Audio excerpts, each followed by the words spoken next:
네, 알겠습니다. 네. 네. 자, 김영민 의원님 토론하세요. 네, 하고 하십시오. 아까 뭐 이게 정쟁의 문제이고 우리가 민생을 신경 안 쓴다라고 하셨는데 여당이 먼저 민생에 대한 제안을 해보십시오. 이 얘기를 제가 안 하고 넘어갈 수가 없을 것 같아서 말씀드리는 건데요. 우리 저기 전국민 재난 그 경제 민생 경제 회복을 위한 전국민 지원금 같은 경우에도 정부가 안이 없어요. 무너져가고 있는 민생 경제를 회복시키려고 하는 정부의 안도 없고 여당도 안이 없으면서 무슨 갑자기 민생을 하자고 얘기하십니까? 민생은 저희가 언제든지 열어놓고 있으니까 제안하십시오. 적극적으로 수용하겠습니다. 자, 법무부 장관님. 예. 삼권 분립이 뭡니까?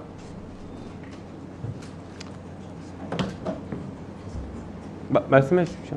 입법, 행정, 사법부에 의한 권력의 분립에 의해서 네. 정치를 하고 지배를 한다는 것으로 알고 있습니다. 왜 분리하는 건가요? 한쪽에 치우쳐서 네. 할 경우에 권력의 남용이 생길 우려가 있기 때문에 그 부분을 서로 견제와 균형을 이루도록 하는 제도라고 생각합니다. 네, 그게 삼권 분립이죠. 자, 그러면 아까 최혜병 특검법 보니까 추천을 법원에서 하고요. 거기에 대해서 다시 최종 4명 추천 중에 2명을 국회에서 합니다. 그리고 최종 임명을 대통령이 해요. 각각에다 또 재량권이 있어요. 이것이야말로 삼권 분립에 가장 부합하는 모습 아닌가요? 물론 저도 이게 이상적인 모습이라고 생각하는 것은 아니지만 굳이 삼권 분립에 위반했다라고 얘기하니까 지금 말씀드린 겁니다. 삼권 분립에 가장 부합하는 모습 아닌가요? 각각의 기관들이 삼권이 각자의 영역에서 각자의 재량권을 가지고 권한을 행사한다. 얼마나 삼권 분립에 맞는 구조입니까? 어떻게 보세요? 그 부분은 저희들이 뭐 학교 다닐 때 배웠던 형식적 법치주의의 모습과 네. 이 형식적인 제3자 임명권, 뭐 권력 분립 그런 모습을 떠올리게 합니다. 네, 할 말이 없으시니까 형식적 법치주의가 나온 것 같은데요. 이게 실질적 법치주의에 가깝죠. 지금 윤석열 정권이 오히려 모든 사안을 다 법만 들이대고 형식적 법치주의를 하고 있지 않습니까? 검사가 공정하게 수사합니까? 아무거나 잣대 들이대고서 수사하고 압수수색 남발하고 있으니까 지금 이 정권이 검찰 독재라고 하고 형식적 법치주의로 흘러가고 있다라고 하는 것이죠. 국민의 기본권을 지키기 위한 것이 실질적 법치주의인데 이 정권이 지금 국민의 기본권을 지키고 있습니까? 자, 또 얘기해 볼게요. 공소 유지에는 공소 취소권이 있습니까? 없습니까? 공소 유지를 하는 과정에 공소 취소권이 있어요, 없어요? 포함되어 있는 거예요, 아니에요? 검사에게 공소 취소할 권한이 있습니다. 공소 유지권에 포함되어 있는 것이죠? 공소 유지권에 포함되어 있다는 의미는 제가 정확하게 모르겠습니다. 공소 제기, 공소의 유지 여기에는 그런 공소 취소권이 포함이 안 됐다고 생각하시는 겁니까?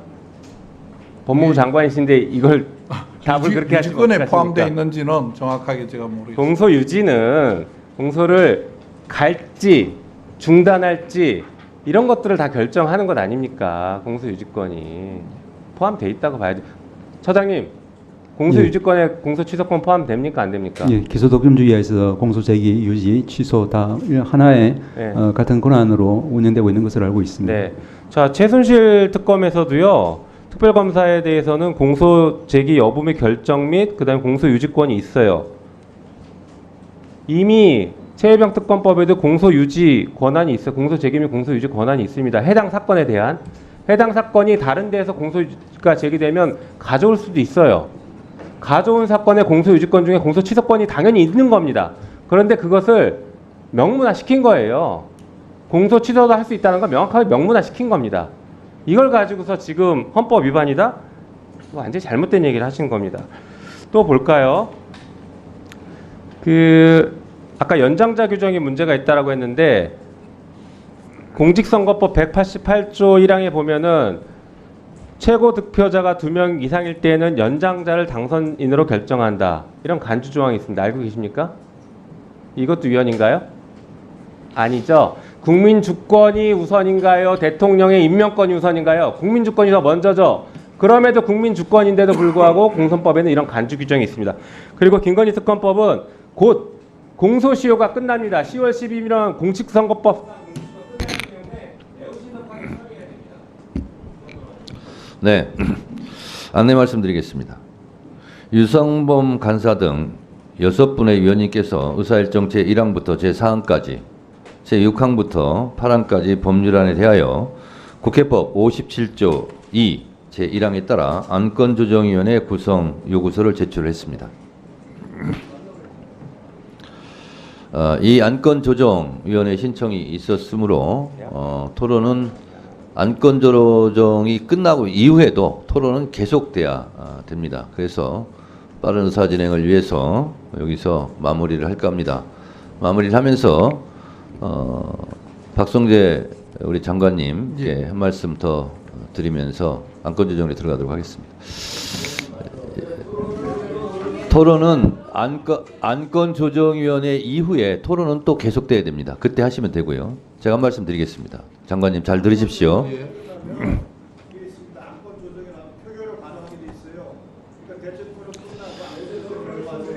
국회법을 다 검토했고요. 안건조정위에서 안건조정이 의결을 해오더라도 토론을 또 해야 되고 또 축소심사를 또 해야 됩니다. 국회법을 알고 얘기하세요. 자, 의원장이 알아서 진행하겠습니다. 자, 장관님, 이런 말이 있습니다. 권중의 대성현하니 소원이 개오사라, 이런 말이 있습니다. 책 속에서 성현들의 말씀을 대하고 보니 모든 것이 내가 깨우칠 바다, 이런 말이 있습니다. 그런 의미에서 말씀드리건데요. 양약은 고구이나 이어평이고 충언은 여기이다 이어행이다, 이런 말은 아실 겁니다. 아시죠?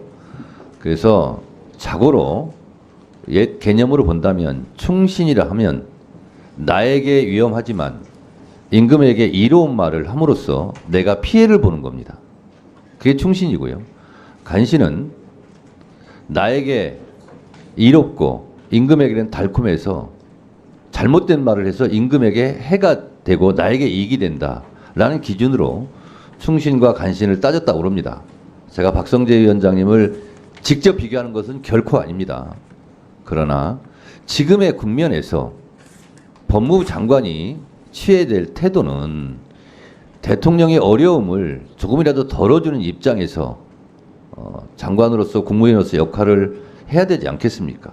언제까지 여야가 이렇게 팽팽하게 국회에서는 법을 통과시키고 대통령은 거부권을 행사하고 언제까지 이 평행선을 계속해야 되겠습니까?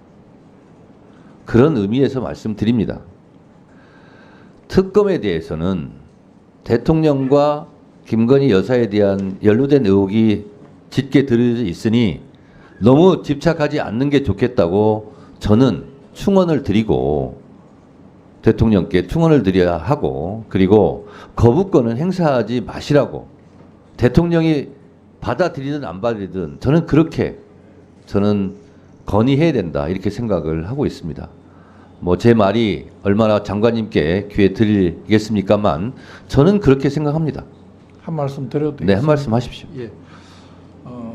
최상병 특검과 관련돼서는 위원장님께서도 잘 아시겠지만 저희들 법률 제도에 사실상 특검과 같은 위치에 있는 공수처에서 지금 수사를 하고 있습니다.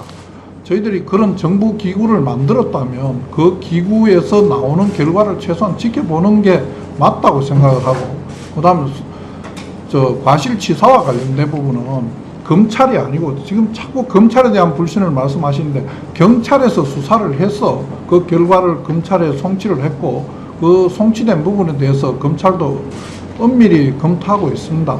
이런 정상적인 수사를 거친 다음에 미진한 점이 있다면 대통령께서도 여러 번 말씀하셨지만은 본인이 이게 미진하다고 하면 특검을 요청하시겠다고 하는 마당인데 굳이 지금 아무런 결과가 나오지 않은 이 상황에서 위헌성이 가중되어 있다고 하는 이런 법률안을 계속 먼저 통과를 시켜야 되는지에 대해서는 법무부 장관으로서 굉장히 의문입니다.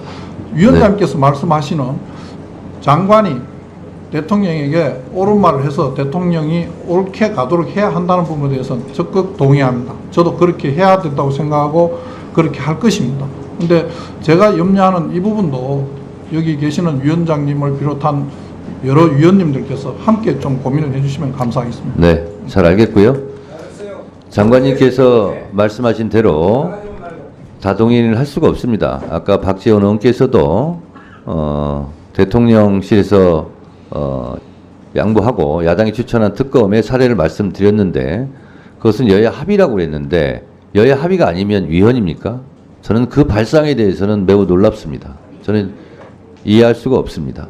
그리고 헌법 49조를 부정하는 얘기입니다. 헌법 49조는 국회 의사결정은 다수결로 하라고 돼 있습니다. 다수결로 하는 것이 위헌이라고 주장하는 법무장관의 말이라면 저는 그것은 받아들이기 어렵습니다.